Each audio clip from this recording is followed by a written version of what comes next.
Welcome to the Explosive Mechanics Podcast with Jared Bibby. Today's episode, I'm going to go over questions that I've received through email. People ask me questions regarding box height, sprint stuff, and things like that. So hopefully I answer their question and I can help answer some of your questions too. So let's get into this.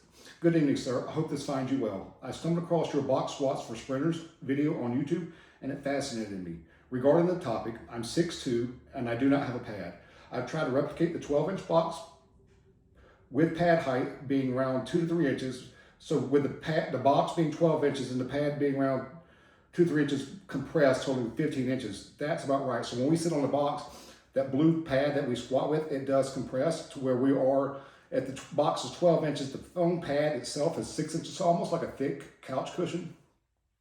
And so by the time you can feel the box once you sit down through the pad. So it does compress pretty well. So about 15 inches would be about, that may be a little stiff. So I would say maybe about 14 inches with a pad height. But do you think it'd be okay if I keep consistent height throughout my training? Yes, eliminate any variable you can. So if your box is totaling around 15 inches, keep it, don't lower it for my kids at the gym, we box squat without our shoes. Because sometimes when they get new shoes or if they change shoes or they wear different shoes to the gym, the heel height of the shoe, that changes the variable. So that could change how their squat's moving. So at the gym, we squat with our shoes off so that we're not adding any variables to the training so that we can consistently find out what's causing these issues. And so I think by keeping your pad the same height, removing your shoes, or if you squat with shoes on, squat with the same shoes on all the time so that you can eliminate the variable and at least run whatever cycle you're doing for your squats, at least run that for 2 months in a row so that we can figure out if you need to get the ball rolling or not on a different direction. But at least eliminate as many variables as you can. Secondly, let's say I can move 345 on the box squat around 0.48 meters per second at 210 body weight. Obviously slower than the target of 0.6. Would you recommend hammering reps at that weight or working on moving the bar faster, reducing the weight to a load where I can comfortably move the bar at 6 meters per second, then gradually add weight? No, I would rather use squat 4, 5, 6, and even into the 0.3s. Sometimes I did it on the last podcast regarding muscular tension. We use the Tendo to monitor squat speeds to where we can tell if over time, if athletes been training with me, if they see they got a 0.33 on rep 4 and we're trying to get 5 reps, they could probably get one more rep and end up like a 0.26 or a 0.27. And that typically happens for a lot of people. Some people's last reps are 0.19. So if they see they got a 0.2, so if we're doing a set of 3 and that second rep's a 0.27, they may have, through experience with monitoring this stuff, be able to push and get a 0.19 out of it. If they've got a 0.19, then they get a 0.18. So over time, we are constantly squatting heavy as you can, because we're in that 3 to 5 brief maximum tension, that BMT range, to where we're still pushing our strength, but we also will squat at different days where if we're doing a set of 5, that first rep may be a 0.6, the second 0.61, 0.63, 0.57 for the second rep. So a 0.63, 0.57, it could drop to a 0.49, then a 3.8 and a 3.3. So sometimes depending on what we're doing, we're just monitoring and watching those Tendo numbers. So at the gym for the kids, how I monitor and I check the numbers is, so say if you're doing a set of 5, and your first rep's a 0.63, your second rep's a 0.57, your third rep's a 0.49, your fourth rep's a 0.41, and your last rep's a 0.33. You got a 6.3 over 1. And so what I'm trying to get them to do is we rest 5. Some kids rest a little bit longer than that. Some of them rest 8 minutes. I'm trying to create a game of the squatting. So if they got a 0.63 on the first set, all right, let's try to get 2 6s next set. So next set, we may go 6-3, 6-0, 4-9, 4-1, and a 2 and a 2-9, depending on how much those first 2 reps fatigued them. So then you'd write a 6-3, which is your highest 0.6 in that set, over 2, because you got 2 0.6s within that set. So on the third set, if they go 0.58, 4.9, 3.9, 3.027, they'd write a 0.58 over 1, so I only got 1.58 that last on that set. So I kind of treat it as a fraction to where I can kind of monitor what they're doing and seeing how the patterns are working out over time. So I would just keep the weight heavy. So this question came from Kevin. Additionally, would Zercher squats have the same effect, or is it just back squat variation? Thank you so much. It's just the back squat. I've tried to have some kids front squat, but with me demanding them to squat heavy so often, 3 times a week for the most of them, front squats is really brutal on the wrist, and then we're having a hard time benching because we're trying to drive our bench, we're trying to drive our squat up on a monthly basis. And the Zercher squats don't say, the center of gravity is what the difference is with the Zercher squats versus the straight bar, squat bar. Squat bar sits higher up in the shoulders, so it makes the center of gravity harder. The regular straight bar drops the center of gravity down a little bit more, and the Zercher squat will drop it down even more, so we're probably not going to get that transfer over to our runs and our jumps like we're trying to get this 40-yard dash better on a monthly basis. We're trying to get a vertical jump, and we're trying to get our bench up on a monthly basis. So, Kevin, hope that helps and answers your questions, but keep things consistent. Don't change as many variables. Groundhog Day, do the same thing, boring thing over and over again. I've had some kids come to the gym and we'll repeat the same accessory exercise over and over, so we're not adding too much undulation or too many variables in there, because it's better that way. It may not be fun, but you can go through the entire month of varying exercises, having fun in the gym, that when you go test and it's terrible, what's all that work for? All the work we're doing is for trying to get a 40-yard dash result, a vertical jump result, and a bench result. And so I'm trying not to add too many things in. So once I get the ball rolling to make sure that these minimum things do work, I then may add in different accessory movements and things like that. But for the most part, it's just boring groundhog stuff day over and over again on a constant grind, okay? Hey, Jared, thanks for posting so many podcasts over the years.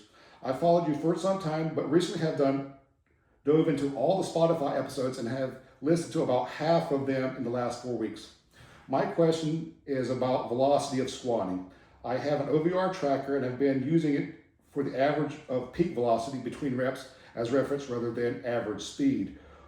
Is this your reference? And when you talk about speed of reps, this comes from Tanner. Tanner, yes, we do not track peak velocity. We do the average or the mean velocity per set. So like what I was asking, trying to get to with Kevin's question, we are doing average meters per second. So if I don't have an OVR, but if it says average or mean or whatever, use the average or mean.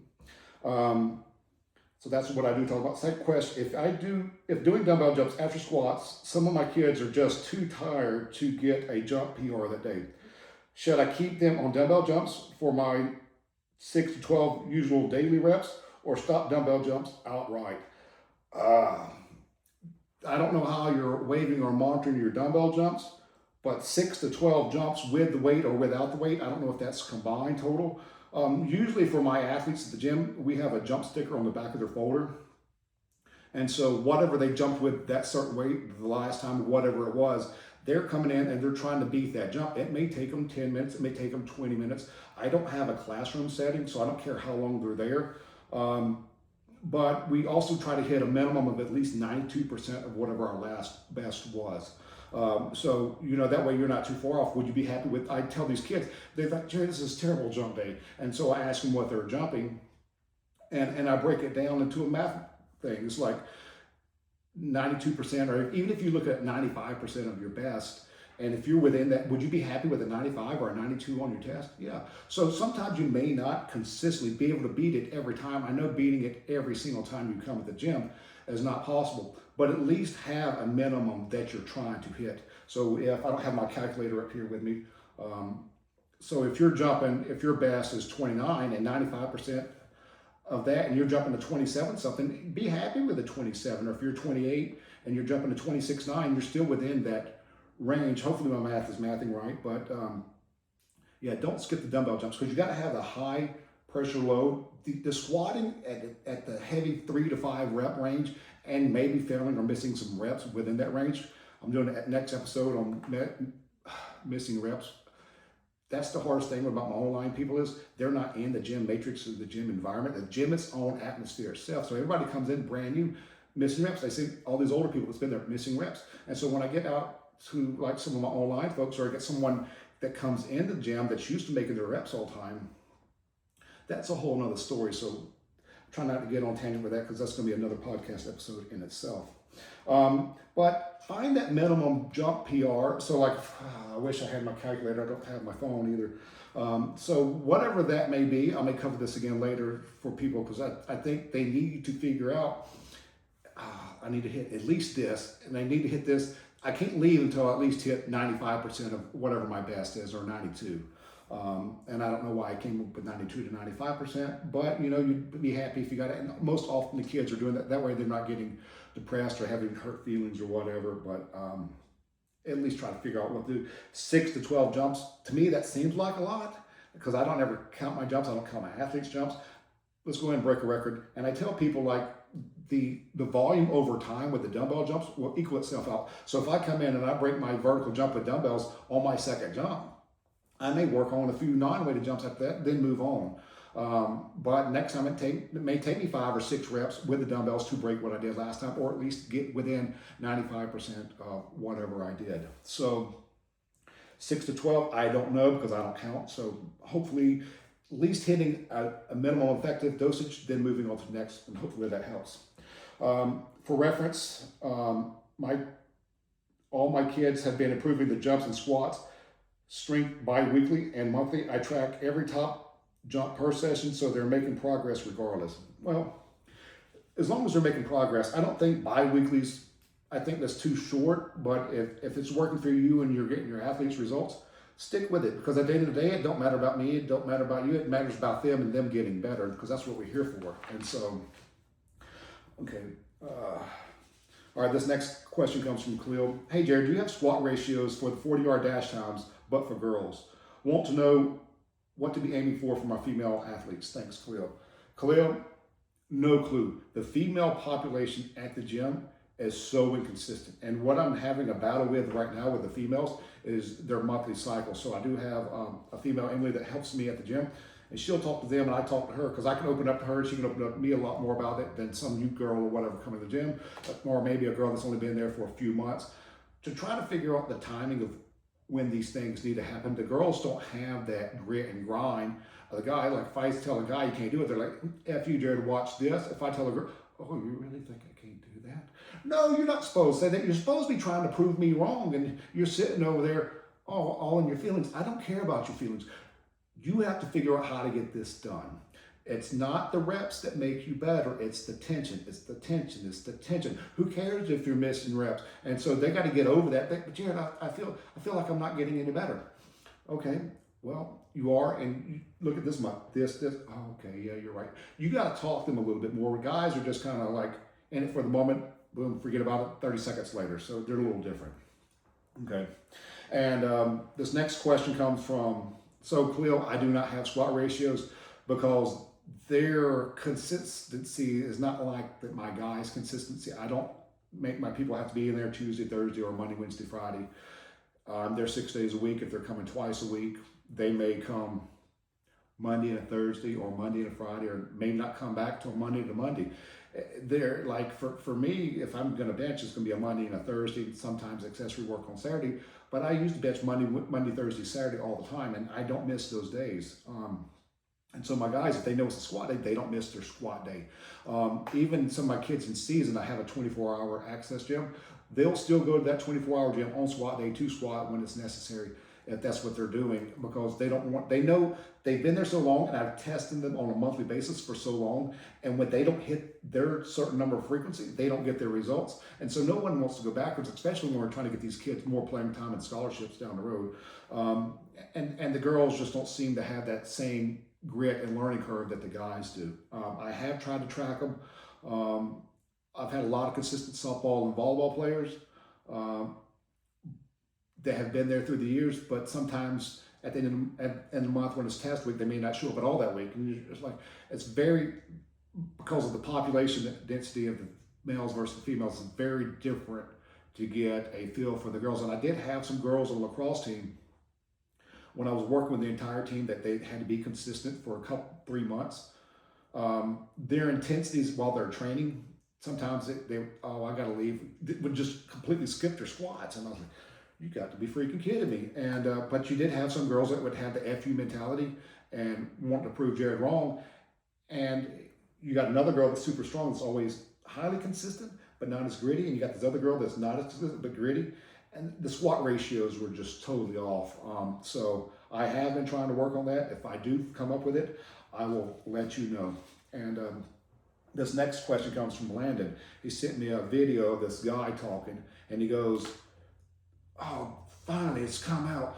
Half squats or quarter squats, where it's at for sprint performance. And I don't know how the guy was talking. And I was like, this guy's terrible, because he's referencing some study that produced this in relation to track athletes, not acceleration athletes. And so he wants to, you got to, boom, you got to be able to put force in the ground. You don't squat down deep and put force in the ground.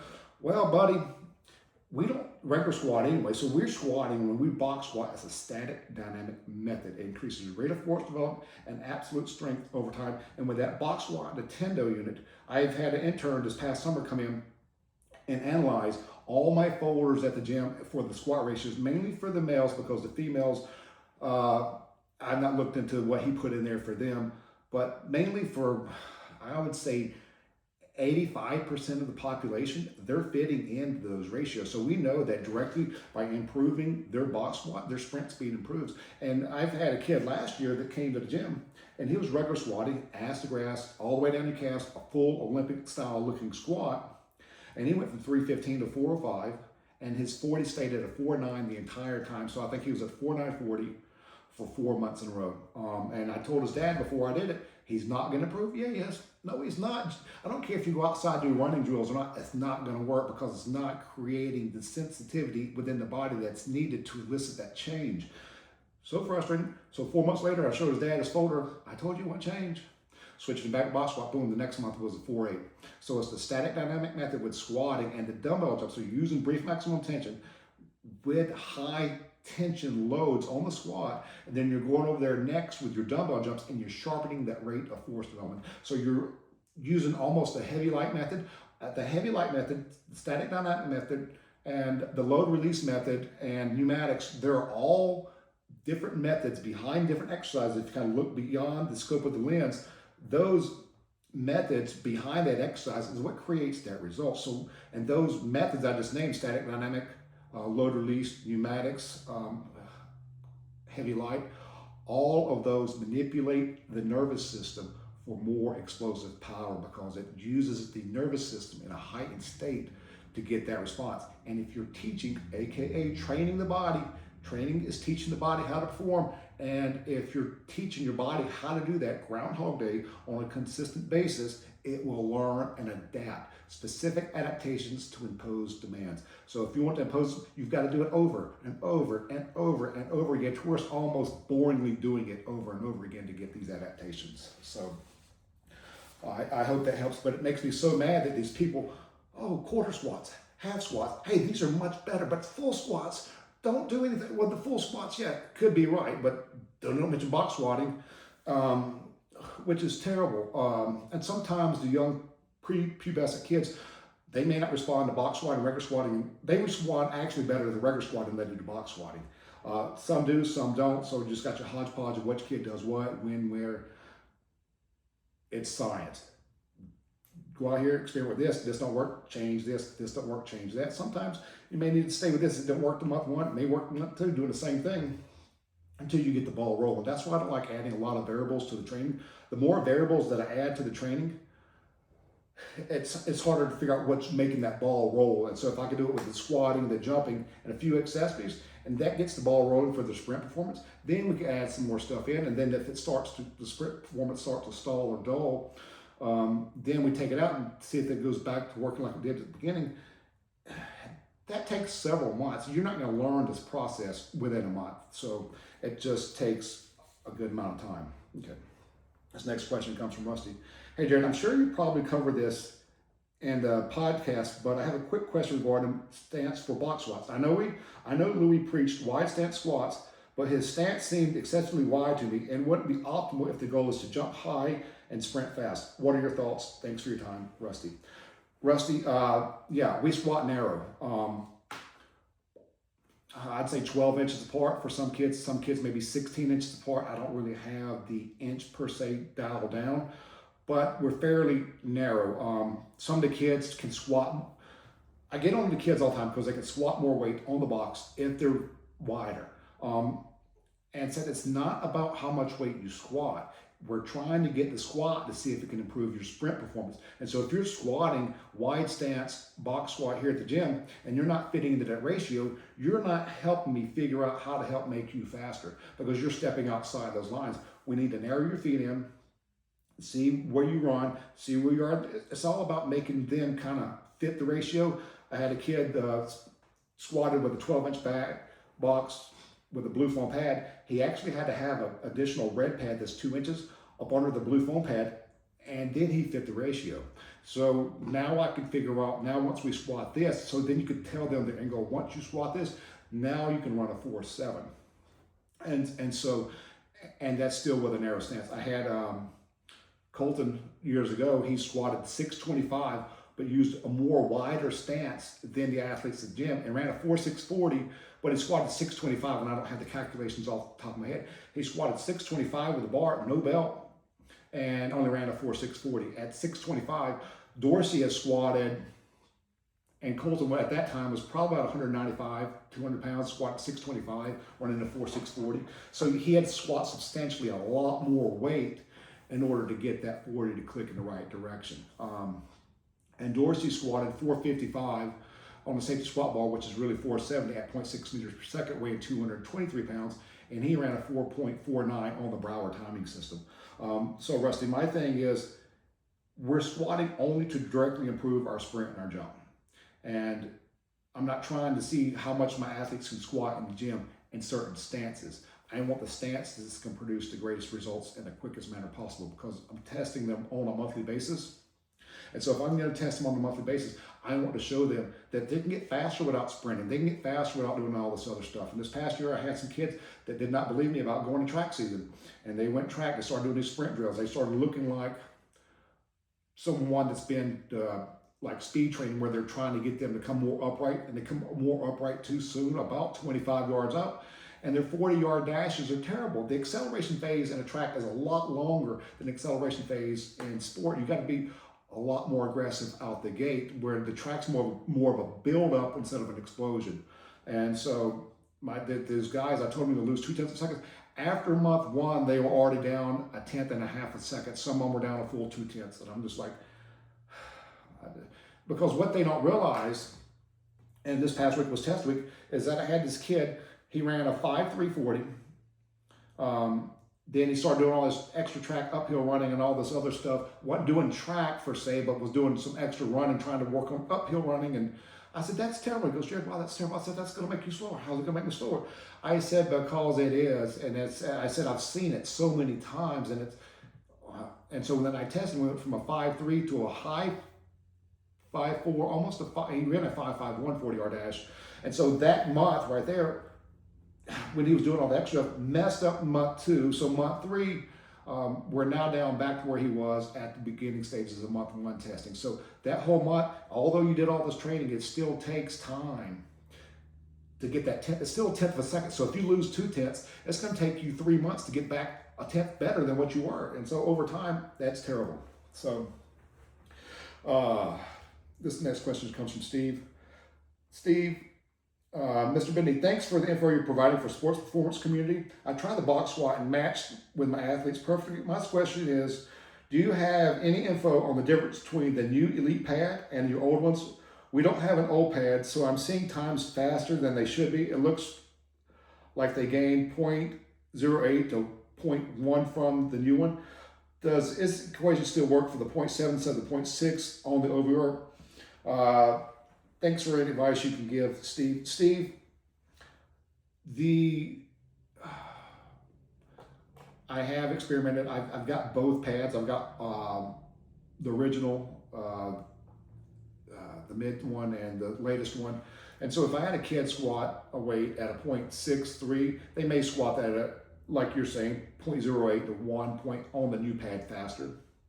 And so for you, I would just try to almost develop your own ratios with it to where your 0.6 meets the new Elite Fitness's pads standard. So I think you're spot on about the 0.08 to 0.1 faster with a new one.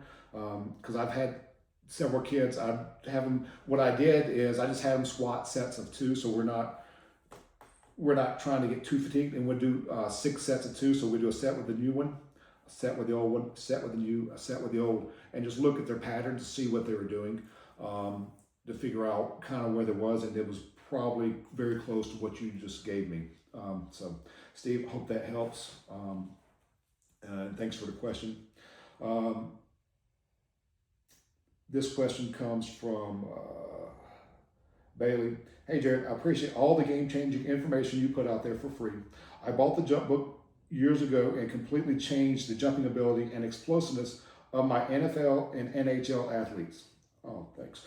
I got a question in regards to exercise rotation to avoid law of accommodation. How often are you switching out the safety bar box squat? Are you rotating bars? Also, do you have ever tried dumbbell jumps with a seated variation, static overcome dynamic, which is the squat already doing, but probably just answer my own question, figured I'd ask. Again, thanks for everything you do. God bless. Bailey, appreciate you buying the book. I'm glad it's helping your athletes. That's what it was for. It's intended for gym owners and coaches. So if you buy the book, you'll understand the dumbbell jumps. And the second edition is coming out hopefully May of this year, to where I'm adding a little bit more science. I'm adding more stuff to it because I've gotten a lot of questions throughout the years of the jump book. So this one's going to be bigger, better, and it's going to give sample lower body days to try to help people kind of understand. I do not rotate exercises very often. Remember, I'm just trying to, now with my professional athletes, they're different. And I'm talking about for my younger college, high school, the people that are trying to make the next level. Once you get to that level, that elite NFL and NHL level, they're not going to want to push like the kids that are trying to fight for a spot or fight for a scholarship. So you may get a little different thing, but for your younger athletes, keep a lot of the stuff the same. Take the shoes off when they squat. Try to, like I said earlier in this podcast, eliminate as many variables as you can, because the more variables you can eliminate, the more you can see kind of what does and what does not work. Kind of like building a pizza.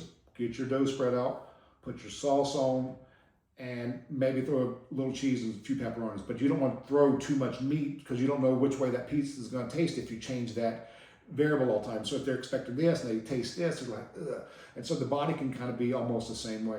So again, just try to, I don't switch out the safety squat bar that often. I don't know if Dorsey has ever squatted since well, he probably did first 3 after high school. I know he stayed safety squat bar all 4 years. 2 years into college, he still won't switch out. Outside the gym, he may have to at college, but through high school and stuff, no. And he didn't even squat in high school weight room, so. But he was scared not to squat on him because it would not make him better. I leave it up to my athletes. I will at least make them squat on safety squat bar for 2 months in a row. After that, after a while, if they keep continuing to improve their 40-yard dash, they don't want to switch. So if you get them to get results with the straight bar first, then rotate to the safety squat bar later, that may help the longevity of them wanting to try. So, oh, I improved this, I improved this. Hey, let's try to see if what you do with the safety squat bar. So try to get the ball rolling with something and stick with it. I don't change the athletes unless the athletes want to change. And so whatever you change to, you have to stick with for an entire month to see if it's working or not. Because all I'm trying to do is see if this is working or if that's working. Sometimes the straight bar, I can get athletes faster doing the straight bar. Sometimes if I trained a guy this past year for the MLB combine. I didn't have a lot of time to work with him. And so I immediately threw him on the safety bar box squat because we were trying to get drafted. Projected 3rd round, ended up getting 1st round pick because he was the 4th fastest kid this year at the MLB combine. So Bailey, I don't switch very often. And overspeed eccentrics, because with the dumbbells, we don't do the seated version because I do want that eccentric concentric action with them. I do want that stretch shortening cycle going on with that. So yeah, I'm not, like you said, you answered your own question. We're getting our static dynamic, our rate of force development, our absolute strength with the squat, and we're working on how to sharpen the rate of force development with the dumbbell jumps. And I feel it's best if we know how to use that reversal strength with the dumbbells. So, okay, this next question, I forgot to write this guy's name down. Hey, Jared, I have a baseball player in season who is still lifting, but his numbers are going down.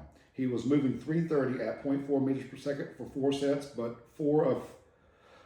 sets of 4. But since baseball started, his went down today, and he barely got 315 at 0.4 meters per second. So went from 330 to 315 at 4. Yeah, for 3 sets of 4. He also he was also very active in the weekend. In fact, played pickleball on Saturday. Could any of these changes affect his numbers?